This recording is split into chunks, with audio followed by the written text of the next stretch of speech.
జోగి రమేష్ మానసిక రోగంతో బాధపడతా ఉన్నాడు. 3 సార్లకు మార్చేసరికి మానసిక పరిస్థితి బాగోల.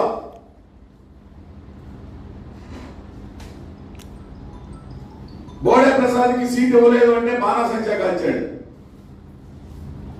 బోడే ప్రసాద్కి సీట్ వస్తుందంటే స్వీట్లు పంచాడు. చరిత్రలో ఎక్కడన్నా చూసావా? అంటే పిచ్చి పట్టిందా నీకు ఓటమి కళ్ళకట్టినట్టు కనిపించేసరికి నియోజకవర్గంలో ప్రజల్ని ఏదో విధంగా మభ్య పెడదామనే ఆలోచనలు చేస్తా ఉన్నాం. ఇది వాస్తవం కాదా? నిన్న గంగూరులో ఒక పేద దళిత మహిళ